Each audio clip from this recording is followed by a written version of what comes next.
Mana tahu kan? Karena kita tak belajar, kita macam-macam kita boleh buat. Baik. Dan kemudian mengakhirkan takbiratul ihram makmum selepas takbiratul ihram imam. Yang ni hati-hati. Hati-hati tuan-tuan. Di takbir ini, siapa-siapa takbir mendahului imam tidak sah. Siapa-siapa takbir menyamai imam pun tidak sah. Hati-hati. Imam baru belum bunyi lagi imam kita pun Allah sama-sama dengan imam. Allah serentak dengan imam. Menyamai imam pun tidak sah. Tidak dikira sah. Berbeza dengan salam. Itu nanti kita sebutkan. Ini pun kadang-kadang ada juga yang berlaku di kalangan jemaah kita. Takbir tak sabar dah. Sama-sama dengan imam pun tidak dikira sah. Apatah lagi mendahului imam, tidak sah. Baik, selesai. Jadi sekarang tuan-tuan, mari kita nak lihat takbir. Mari kita tengok takbir kita bagaimana niat dulu niat. Niat takbiratul ihram berdiri lurus. Tapi kita berdiri dulu. Baik. Nampak? Sekarang kita nak solat. Okey tuan-tuan. Ini saya punya sejadah, tak kira lah saya imam ke, saya makmum ke, ataupun sembahyang seorang diri ke. Saya tunjukkan sembahyang seorang diri dulu. Tanpa berjemaah. Maksudnya sembahyang seorang-seorang. Niat dia bagaimana? Okey. Niat takbiratul ihram dan juga berdiri lurus. Sekarang kita dah berdiri lurus dah. Macam saya sebut tadi ya. Orang tu mampu berjalan, selagi mampu boleh berdiri berjalan, takbir mesti berdiri. Melainkan sembahyang sunat. Sembahyang sunat, tak apa, suka hati. Sembahyang sunat, boleh duduk. Walaupun dia kuat berdiri, boleh mampu berdiri. Lepas sembahyang maghrib, nak sembahyang ba'diyah kan? Ba'diyah maghrib.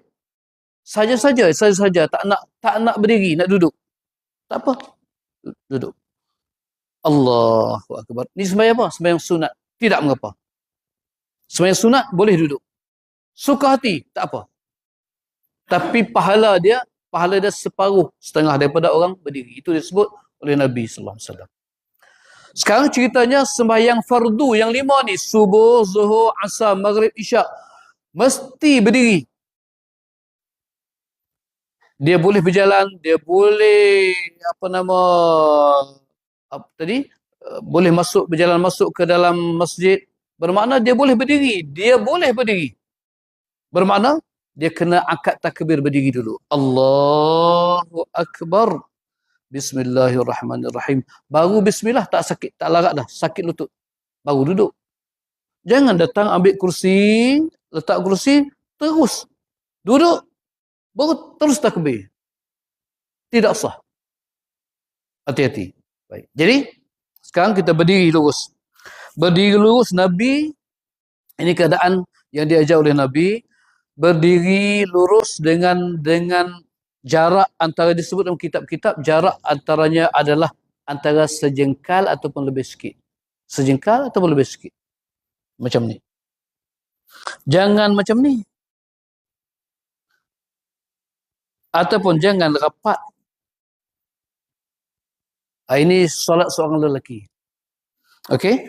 Dengan menjarakkan kaki dia sejengkal atau lebih sikit daripada sejengkal. Ini. Dengan meluruskan seluruh jari-jari kaki dia ini ke arah kiblat. Lurus ke arah kiblat. Minta maaf bang. Kita malam ni saya teruskan. Tak perlu azan dulu. Saya teruskan sebab kita live terus. Okey. Boleh? Tak ada hal. Nanti kita azan. Jari-jari kaki kita ini lurus ke arah kiblat. Ini yang diajar oleh Nabi. Bukan macam ni. Allahu Akbar. Kau nak berjalan macam ni, silakan. Berjalan. Jalanlah. Macam itik ke macam apa. Tapi bila sembahyang, luruskan kaki seluruh jari-jari kaki ke arah kiblat. Lurus ke arah kiblat. Ibu-ibu. Okey. Jari-jari kaki. Itu pun dapat pahala.